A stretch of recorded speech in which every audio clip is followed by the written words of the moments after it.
So about this paper, Oh, yes. you're talking about 10 and certain parts of 10. Yes. And what parts are significant to your claim? The claim about the importance of the diegetic nature of death in 10.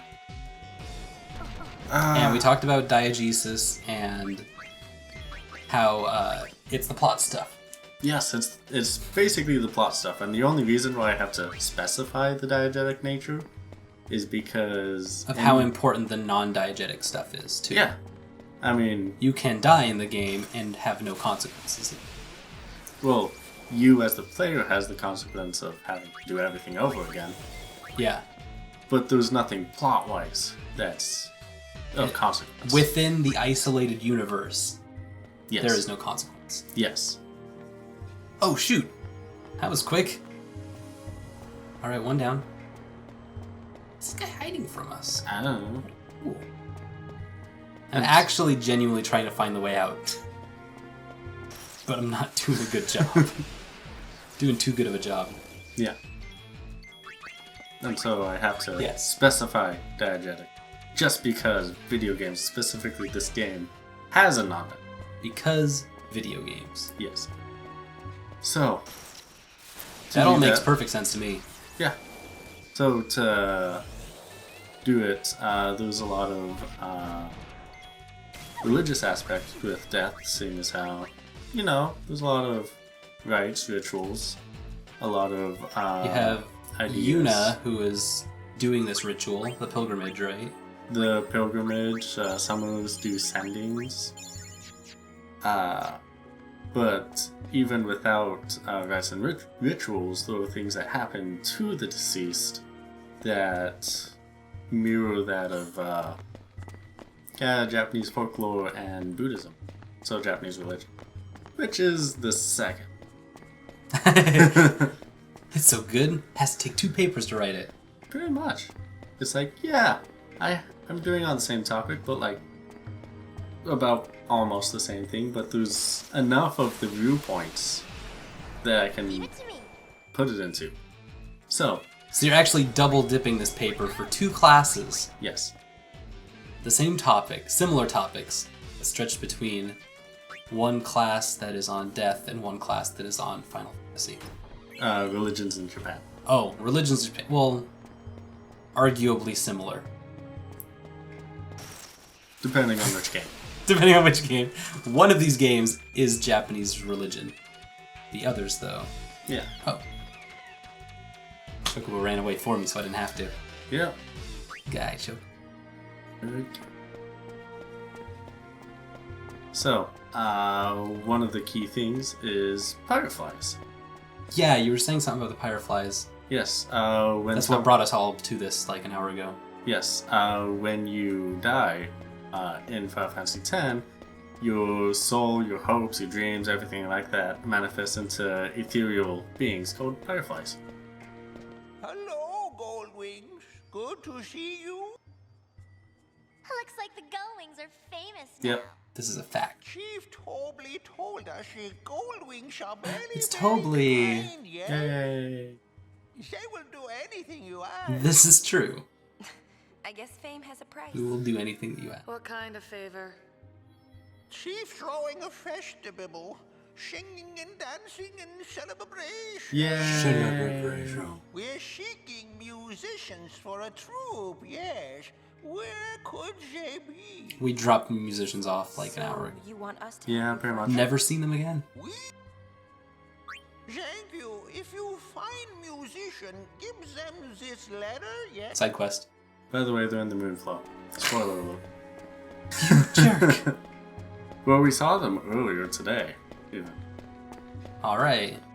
So, Pyreflies, Yes, real quick. Pyreflies. So basically, the Pyreflies and how they can manifest is kind of similar to Japanese folklore, how you have Tama, which are like human spirits kind of thing. Oh, okay. And so the things that can happen with Tama is that they can turn into Aratama, which are vengeful spirits that, if not made like kind of like the Greek hero shrines, to honor them, like natural disasters could be caused because of them. That guy's a huge boss in the first game. This guy seems legit. Yeah. Should I kill it? What's this? Oh my gosh! Yeah, you might want to is. run. But anyways, so there's that. There's also Ujigami, which are like Healed it! which are clan gods. Like you have like the Tama will manifest to protect your lineage or their lineage, the village, the family, so on and so forth. And so you can see this mirror where the fiends are vengeful humans that have manifested into creature. Oh, okay. You have the unsent, which are people that have such a will to protect that they do not move on. So, for example, Orin has the will to protect Titus because of his promise to Jact. Okay. Seymour wants to protect. This is a very common storytelling thing too. Yes. It's not just Japanese, but yeah. yeah. Seymour wants to protect everyone by killing them, Okay. and the whole Seems backwards, but I remember the context, and it kind of makes sense. I can explain again if you'd like. No, it's fine. Okay. And the original people that created Sin to destroy Xanocan and all of the large cities, or to protect Revel. This pond looks here. Yeah, the big blobby thing that you just fought. Yeah. What business do you have with You We fight have it a here. letter from someone named Oh, that's right. Ah, dang Can it! you help This him is out? the music. I must speak with my friends. It is not Do you have to my push this right guy from behind all the decide way them. through the woods? Oh, I Moments, hope please. that was terrible. So yeah, you have all of these things, and you have monks and summoners How who are strange. to I guide cannot hear their people voices. Their minds to the must be foreplace. closed. Okay, so that's where their spirits go when they die. What do you Yes. mean? If you have people, part of the spirits guiding of is my kind of friends close often to become butterflies and drift through the woods. I forget the name of If it is the no trouble, why Tibetan don't you seek them out thing and of ask them Theravada yourself? Buddhism. The Yeti. Not quite. Alright, that's all I got. There was like a huge craze for this in the US in the 60s.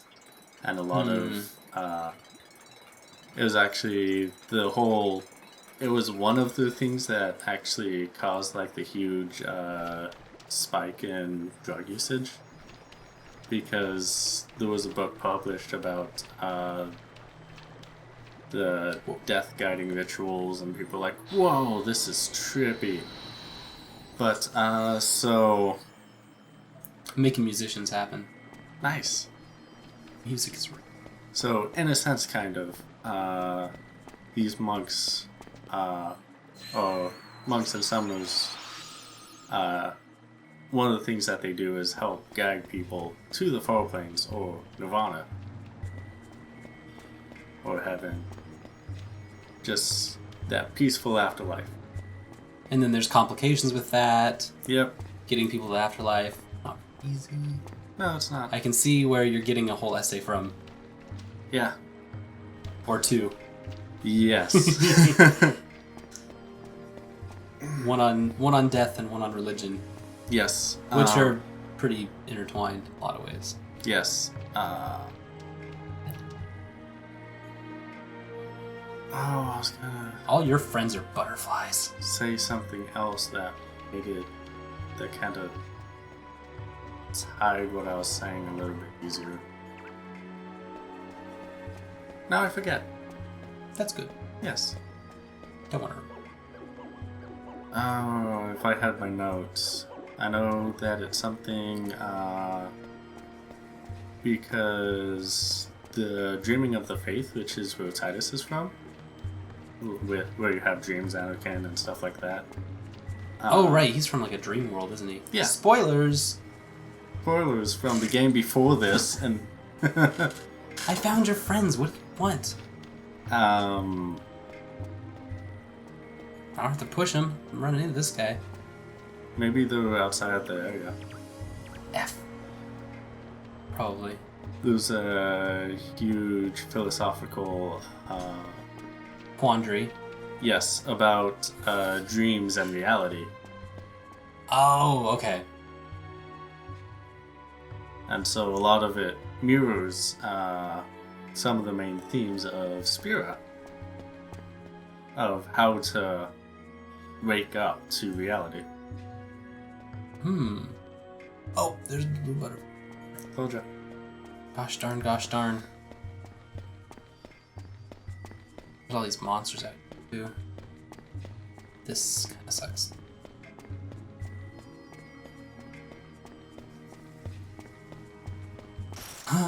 All this running around. Anyway, thank you for explaining that. No problem. I know that seemed like a lot. But Yes. it's actually not as complicated as you think it is. That's why we write papers. It's half not as complicated, half more complicated. I just haven't gotten to that part yet. What? What? What? You got there.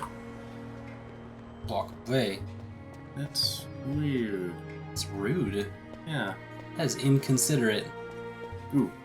The fascinating thing that I was going to mention was with Seymour wanting to protect people by killing them. Yes, he wants to protect people by murdering everyone. By taking them to the far plains, right? Yeah. Yep. Okay, so something really cool with the death paper. Death paper. Yes. That's like as cool as it gets. Yeah, very much. Is one of the aspects is proximity to death. For example, you have the people of Spira, where every day they wake up. Maybe they don't think about. Maybe they're like afraid. Like, you know what? Sin could just come and kill everyone I know today. That could just happen. Yeah. And that's alright. Well, it's scary because, you know, you don't want your entire village destroyed. So, to combat sin, which is the physical manifestation of death and suffering, they have the ritual of the summoners going on the pilgrimage to get the final Aeon to defeat sin. On the other hand, you have the Albed, who have they lost their home, so they lived in secrecy, like in the middle of nowhere, so that nobody can find them. They know how the final summoning and everything like that works, and they don't want summoners to die. They're like, I see what's going on here, and this is all a big scheme, Yeah, and I'm not having any part of it. they're like, hey, why don't we try to kill sin without sacrificing people? Without sacrificing our best and our brightest. Exactly. And then you have Seymour, who went through life suffering. Yep. Traveled around the world, saw everyone else was suffering, and he lived right next to the Far Plains, which is the most beautiful place in the entire world. So he says, life really sucks for you guys. This guy. This right here, this thing 30 feet from where I live, is where you go when you die. And it's beautiful. Why don't we just go there? We just take everything here and put it over there. Let's take Spira and push it to the Far Plains. But yeah, basically. Fast forward straight to the afterlife. Do not pass go. Do not collect $200 because you are dead. Yeah. And like, that's okay. So basically, there's two completely different mentalities of how to deal with sin and death and suffering, depending on how close you are to sin and suffering. Oh! Oh! Oh, that's cool. Yeah. Oh, it all just clicked. Holy crap! Yeah. Depending on how close you are to suffering, you have a different interpretation. So all those folks that are on the ground, nowhere near far plains, nowhere near like the end parts of this system that they have, the pilgrimage, they're just like, whatever. Send another person on the pilgrimage, like, no big deal. Yeah. And it's a very impermanent life of like, our village is gonna be destroyed.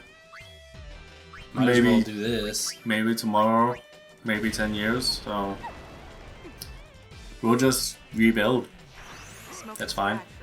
You're used to it. I like mine on the rocks. And then you have the Albed who use Machina. They're like, screw the teachings. We can do it ourselves. Yeah. Because they're closer to it, and they want to just get straight to the end point of the pilgrimage itself. And then... Oh, that's cool. I get it. Yeah. It's Get Seymour's like, all of this? Let's just skip all of it. And let's just kill all of you. And it'll be great. Because he's the closest to suffering. Yeah. He's like, I'll be the harbinger of bringing you guys. I'll be the ferryman of bringing you guys to I'm a the better bad life. guy. I get it. Alright. Yeah. That's fine. I'll kill you all. It'll be great. I promise. Well, he doesn't really see himself as the bad guy. Just that everyone's suffering. Over here is beautiful. That's Just really be the optimistic. Optimistic look of death. Yeah. Well, on that note, thank you so much for joining us for Final Fantasy X-2, No problem. Sir Quincy Bailov, and Stacy will get it right. yeah, Quincy Bellevue.